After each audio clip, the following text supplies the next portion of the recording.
Ramai orang ditanya, freehold ke leasehold mana lebih untung?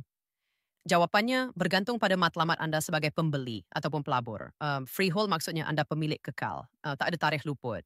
Dari sudut jangka panjang, freehold memang popular sebab nilai hartanah biasanya lebih stabil dan demand sentiasa ada.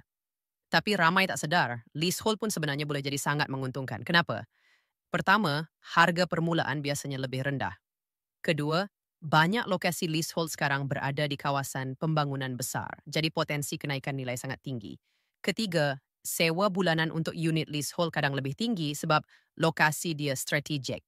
Isu leasehold biasanya pada baki tempoh pajakan. Kalau tinggal bawah 70 tahun, bank mungkin ketat sikit nak bagi loan.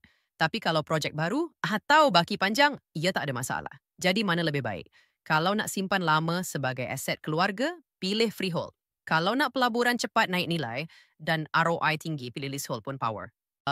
Yang penting bukan status tanah, tapi lokasi, demand, and strategi pelaburan anda. Nak tahu projek freehold and leasehold yang tengah hot sekarang? Klik link di caption bawah untuk maklumat lebih lanjut.